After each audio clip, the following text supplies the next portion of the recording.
Swayam Prabha. Digital India. Educated India.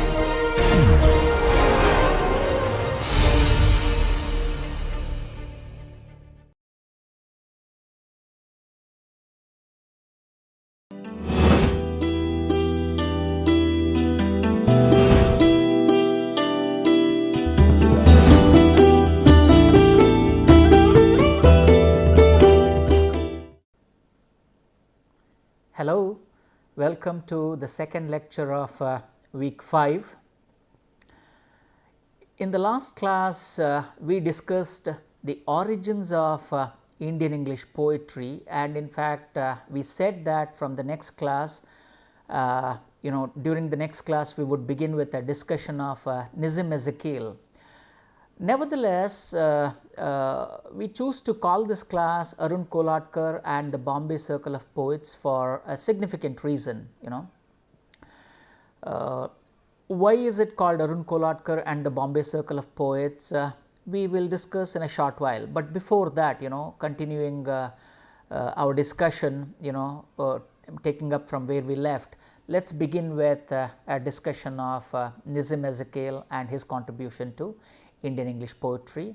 Of course, at this juncture, you may quickly recall 1952, and we have already identified that year as a significant year as far as Indian English poetry is concerned, because that's the first major poetry collection, a couple of years after independence, that a first major poetry collection comes out, Indian English poetry collection comes out in 1952. And broadly speaking, Nizam Ezekiel, he creates a broad template for modern Indian English poetry to work out its details.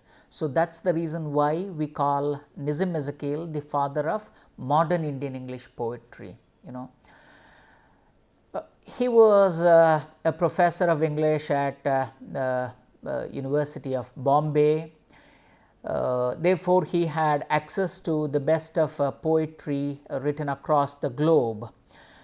Generally speaking, it is said that his own poetry is greatly influenced by the poetry of Ezra Pound, a major symbolist poet, and of course T.S. Eliot. So they act as his poetic gurus. You can call them his poetic gurus. Okay.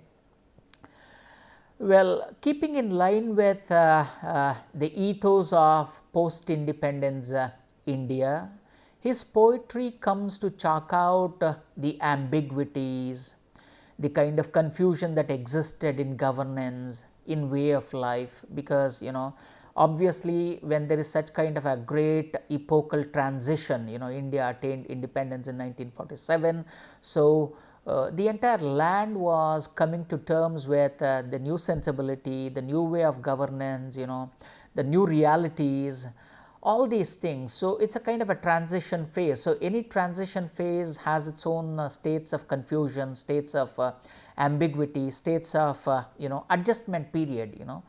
So his poetry describes all these things, loneliness, creativity, petty politics, more than all these things, banality of life. Because see, remember, for over 100 years, there was a kind of an epic struggle that defined Indian way of life, until 1947. India's struggle for independence gave an epic identity for people, because it was in their collective pursuit after independence, it gave them an identity. But now that identity has been reached, now that India has attained independence, people need to carve out fresh identities, right? They need to carve out fresh identities. Now all of a sudden, that the nationalistic consciousness that pervaded the entire continent, now having achieved its purpose, now it's witnessing a period of lull. It's in a period of lull. So during that period of lull, people find the entire life quite banal. So his poetry expresses that banality of life in a brilliant way. Especially, his poetry is very well known for, using Indian English in a very creative way. Please remember, of course, by then English had become part of Indian life. 1835, we already, we have identified 1835 as a landmark here, because Macaulay's minutes on Indian education, English education in India, and it's been more than a century since English has been introduced as a medium of instruction here. So as a result of which, of course, a class of citizens have been formed, wherein, in color and complexion and blood they are Indians, but in terms of sensibility, in terms of language, they are English. That's the purpose of that's the one of the primary reasons behind Macaulay's introduction of English education in India. So as a result of that, people begin using English in their own way, in a creative way. So Nizam Ezekiel uses this particular English to bring out the banality of life in a very brilliant way. Before we discuss some of his poems, here are his important collections. In fact, he has more than 10 poetry collections to his credit, beginning with Time to Change. In fact, the title itself is symptomatic of the changed realities of the country in which he has begun writing in 1952. This changed reality, it's a time of change and all that. Afterwards, 60 poems, The Discovery of India, and in fact, Hymns to Darkness is a very significant contribution. In fact, it's it brought a lot of fame to the writer, Hymns in Darkness, and of course later in 89 his collected poems comes out. So this is a kind of a brief bio, a poetic profile of Nizam Ezekiel. So from here, let's move on to understanding his poetry. Of course, remember, when we discuss any poem like this, it's not that this is a representative poem of the writer. It would be injustice to reduce our discussion of a poet to just a poem. But despite its limitations, in order to have a first-hand understanding of Nizam Ezekiel's poetry or anybody's poetry, we need to pick up at least one or two poems and discuss. So you can call them just illustrative, not a kind of a representative one. So in this beautiful poem, Nizam Ezekiel compares a poet, lover and bird watcher. And of course, you can recall Shakespeare doing something similar in his some other work. He compares poet, a lover and a lunatic, poet, lover and a lunatic. But here he compares poet, lover and a bird watcher. Again, see, of course, he also champions free verse. He champions free verse and establishes it as a kind of a, until then, Aurobindo in Savitri and many of his other works preferred using blank verse. So with Nizam Ezekiel begins the era of free verse in Indian English poetry. So this poem too. To force the pace and never to be still is not the way of those who study birds or women. The best poets wait for words. The best poets wait for words. The hunt is not an exercise of will, but patient love relaxing on a hill, to note the movement of a timid wing, until the one who knows that she is loved no longer waits, but risks surrendering. In this, the poet finds his moral proved, who never spoke before his spirit moved. The poem goes on, establishing common grounds for comparing poet, lover and bird watcher, and how patience is a virtue in all the cases. How you can't force your time on when you're about to go watch birds. You can't force your time. Similarly, you can't force your will. And so is the poet. He can't force his way into poetry. He has to wait, or she has to wait patiently. The Patriot is a poem. Of course, earlier I was discussing the usage of Indian English, in poetry. So just look at it. Look at a couple of lines. I'm standing for peace and non-violence. Why world is fighting, fighting? Look at the use of refrain. Of course, it's a characteristic feature of many of our Indian languages, many of our bhashas. Unfortunately, when many of us speak English, we try to imitate the language patterns of our first language even in English. They may sound un-English, well, they definitely sound un-English. Nevertheless, as a medium of our expression, they are capable of conveying our sensibilities. That's why you can notice the use of continuous tense, and use of refrain. Fighting, fighting, I am standing. It's not that the person is actually standing. Instead of using simple present, we keep using present continuous tense. Of course, using the same language, the poet expresses Indian sensibilities. Why all people of the world are not following Mahatma Gandhi? I am simply not understanding. Ancient Indian wisdom is 100% correct. I should say even 200% correct, something like this. So, the poem goes on to describe it. So, from Nizam Ezekiel, of course, now we go on to Arun Kolatkar, and now the time has come for us to define why we call it the Bombay Circle. But before that, we need to know one more thing. If there are two cities that stand out in Indian English poetry, in the literary map of Indian English poetry, they are Kolkata or Calcutta and Bombay. If of course Kolkata is we call it Kolkata now, then it was Calcutta.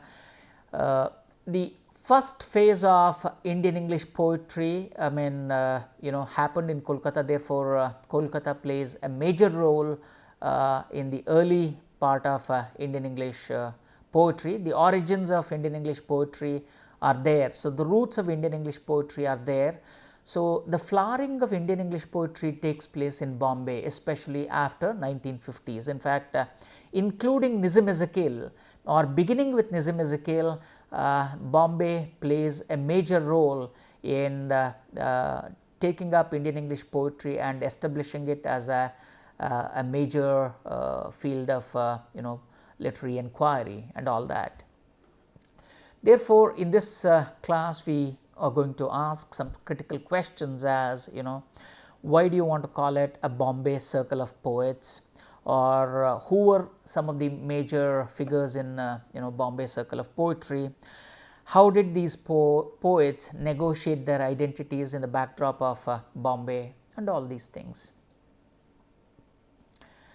Yeah, here is a very beautiful poem that talks of Bombay Circle and major figures in Bombay Circle of Poetry. It's by Arvind Krishna Malhotra, who himself is a part of the circle. As others go their ways, we came ours in 60s Bombay and stuck together through thick and thin. The times evened out. The one who died was the reviving sort and soon revived. Would the same fate await us three?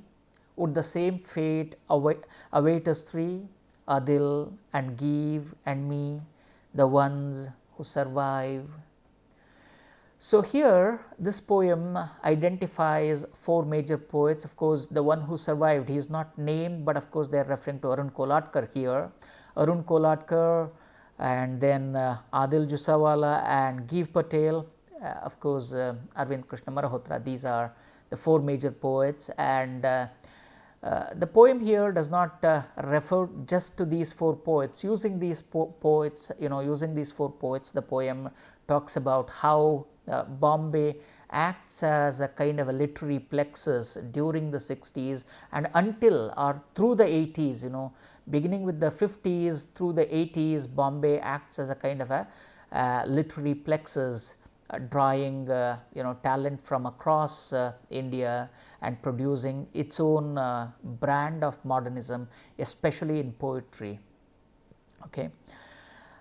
These were experimental poets who gathered in the 1960s in Bombay. It's not that when we say Bombay, it's not a space that's confined to a particular locale on the map. It's more of, as it's said, it's more of a sensibility. In fact, this place comes to represent certain metropolitan sensibilities, certain metropolitan values, that poets began practicing during these times. Okay. What is significant here is these four poets that we discussed just a while ago. They publish, in order to publish their poetry and also to encourage other poets, they set up a publishing house called, Clearing House. This publishing house provides it provided an extraordinary opportunity for the younger or the later poets, and they found their voice through this publishing house. These poets, that's why it is said that these poets gave voice to an unrepresented generation, to countless identities in flux, and to their enigmatic Bombay, which was rapidly changing. So this changing, the word changing does not just signify Bombay. Of course Bombay was changing, so were other places, so were the other cities in India. So not just the four people, the four poets were changing, so were the other poets, so were the other masses. So the change is the identifying word in this statement.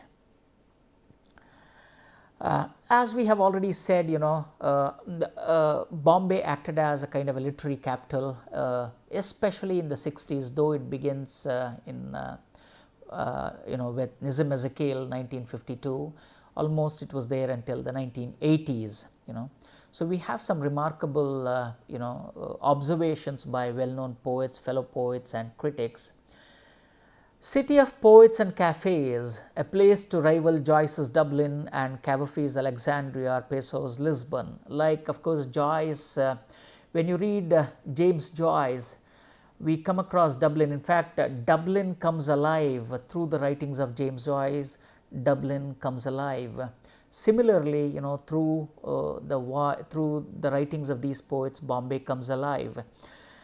Now look at what Adil Jusawala says.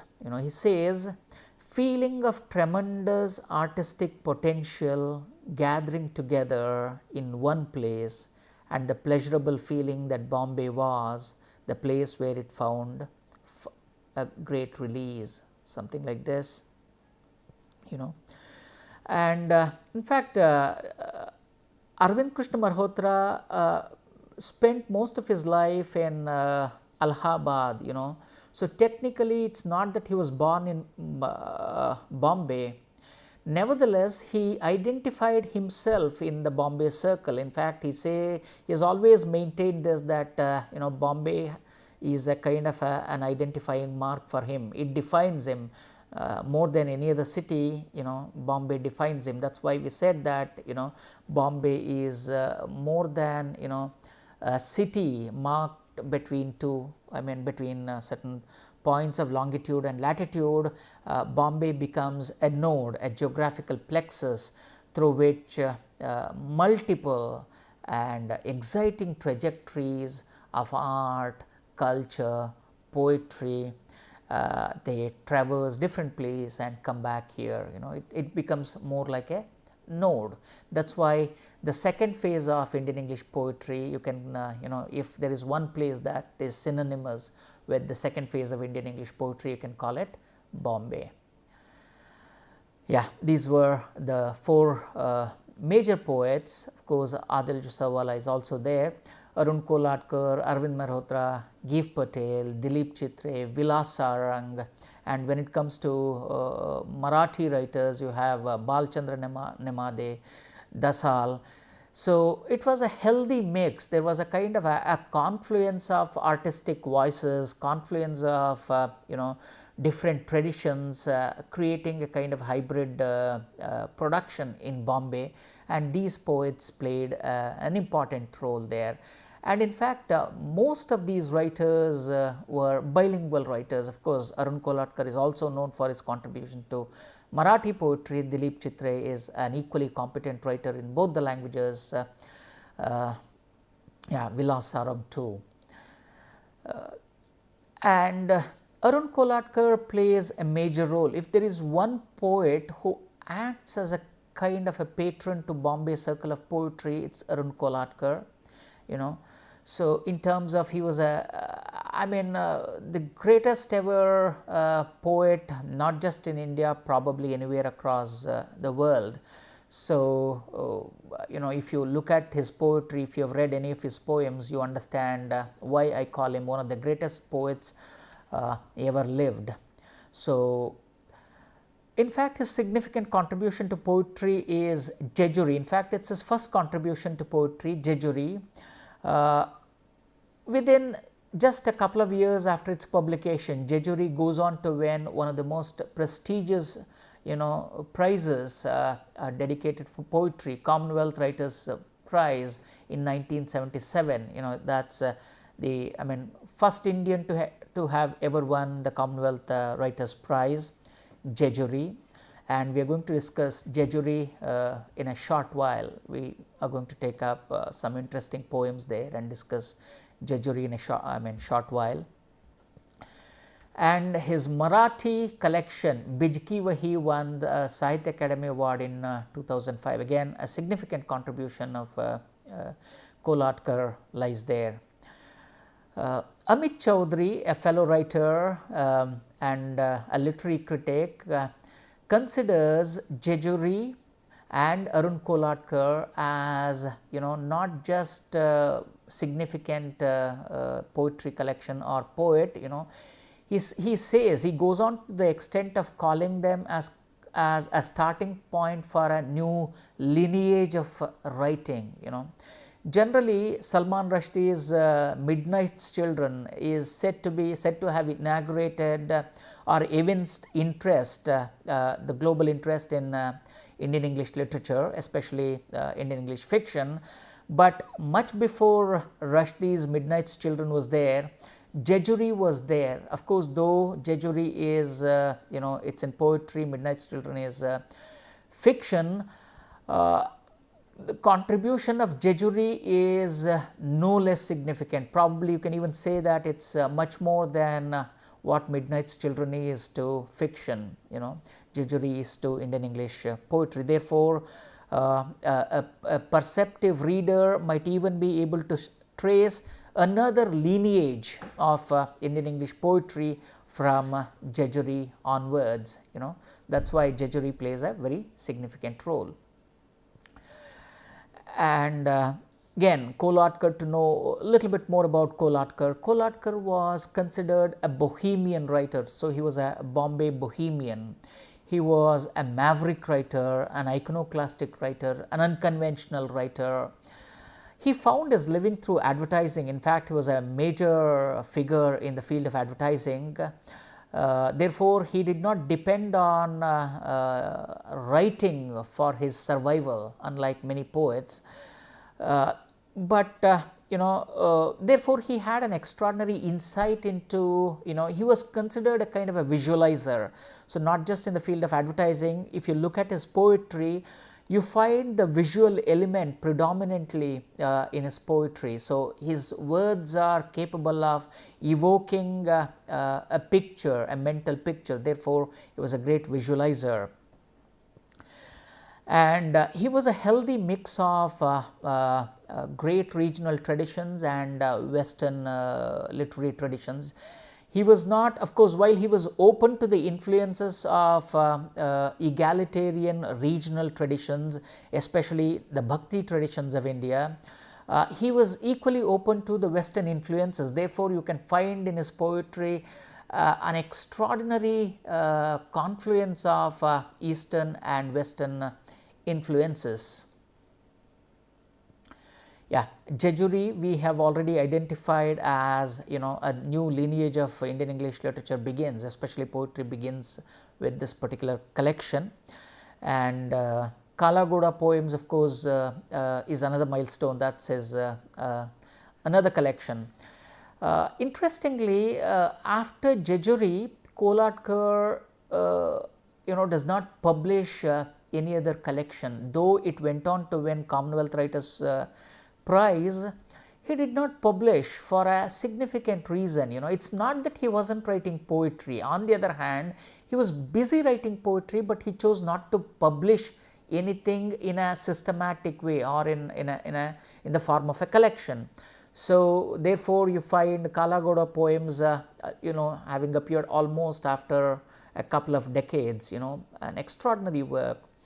And Sarpasatra too is another important contribution. In fact, every serious student of poetry or every serious student of literature, I would go on to the extreme, to the extent of saying that, they must read Sarpasatra for its extraordinary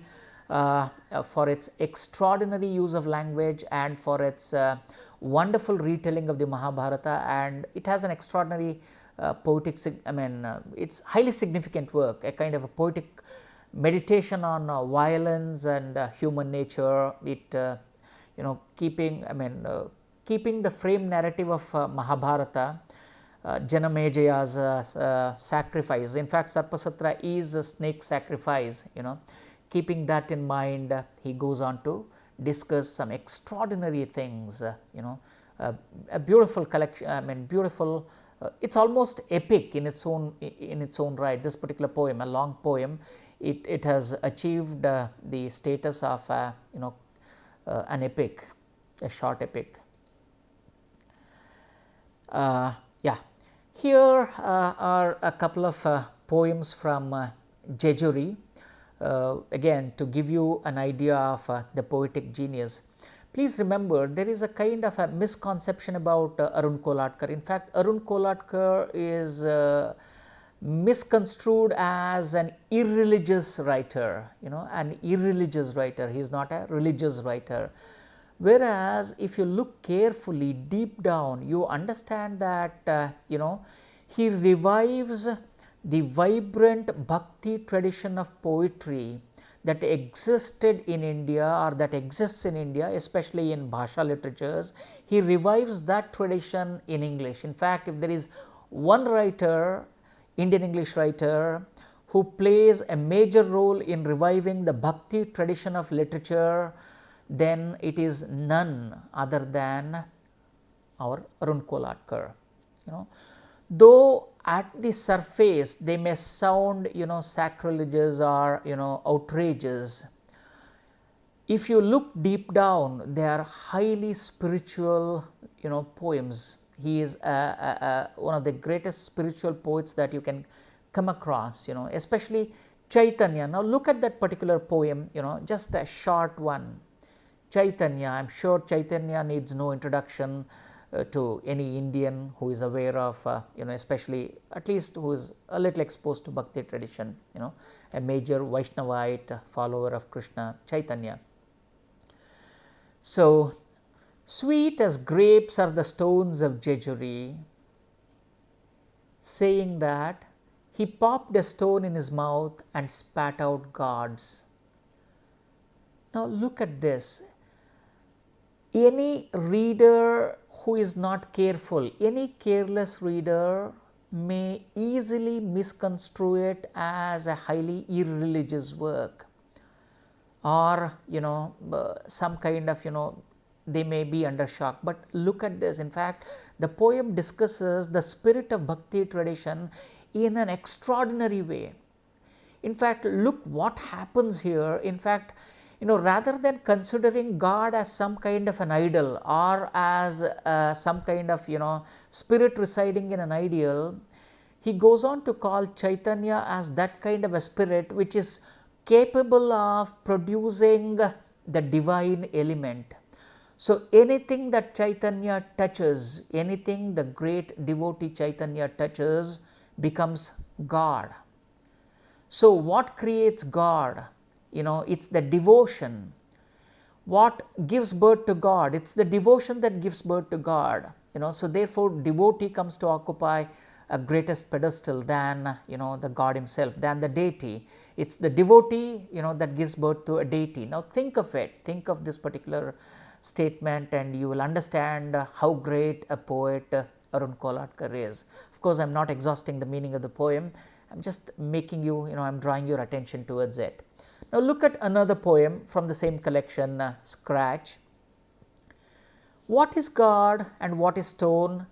The dividing line, if it exists, is very thin at Jejuri.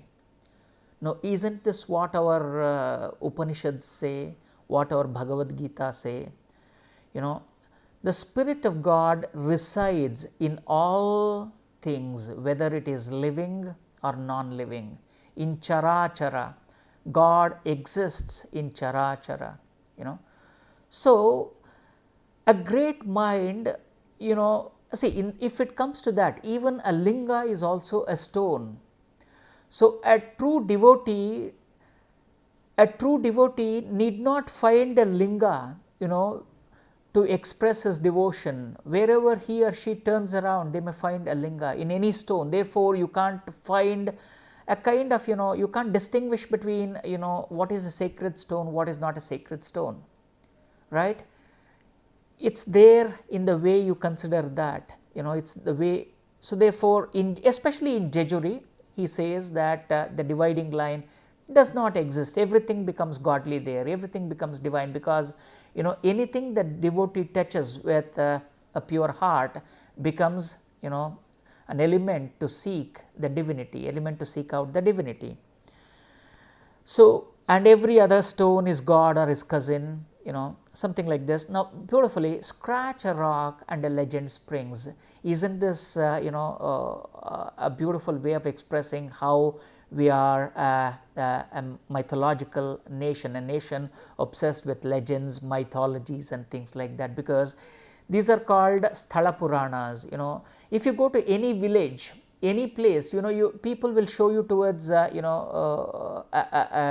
temple or a small place of worship, and they say, they give you a story behind that, a story why that place is being called by a particular name. There is a story behind that. That's how a legend springs. Scratch a rock and a legend springs. And another brilliant poem here, of course, The Butterfly. An extraordinary poem, again a short poem, a brilliant poem.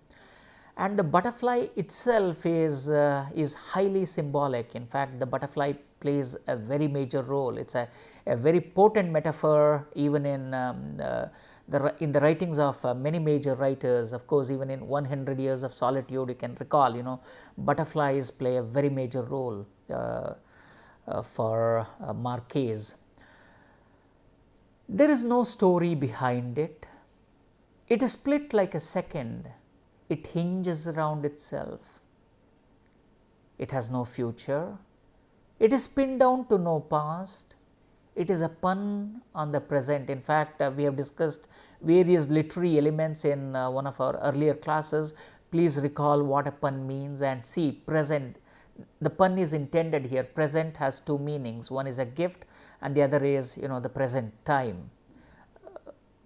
So, how the poet says the butterfly, comes to symbolize something that is ephemeral.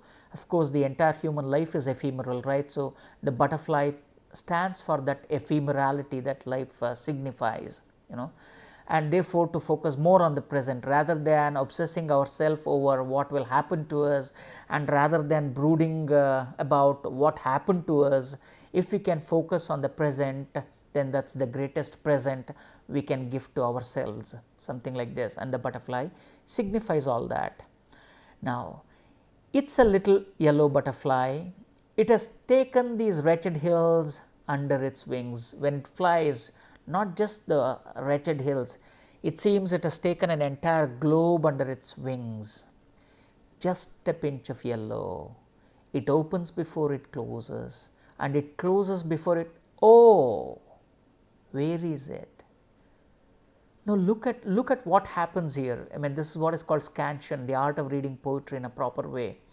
When you read it, this is, I have always highlighted this, that it's at the magic touch of your voice that a poem comes alive from the frozen pages in which it is published. It comes alive only at the magical touch of your voice. Now look what happens here. Look how elegantly the poet introduces the element of epiphany, how poetry is capable of creating epiphany here. Epiphany is, an extraordinary revelation that happens all of a sudden, a moment of epiphany, epiphanic moment, how poetry achieves it. Now look at this. When you read it, you will realize the moment of epiphany, Throughout, the poet is talking of ephemerality, the transience of life, and using the metaphor of butterfly, is discussing how it is pinned to no past, how it has no future, and how it lives in the present. And look what happens. As the poet is speaking about it, the butterfly has disappeared. Just a pinch of yellow, it opens before it closes, and it closes before it he doesn't even finish the word opens, and it closes before it, oh, where is it? Look at how beautifully, the poem gives us a moment of epiphany, That's the reason why I call, this particular class Arun Kolatkar and his Bombay Circle, because he played an extraordinary role in shaping the literary sensibilities of his entire generation and even his subsequent generation. Okay. So, in the next class, let us take up some more major Indian English poets and their contribution to the field. Until then, take care.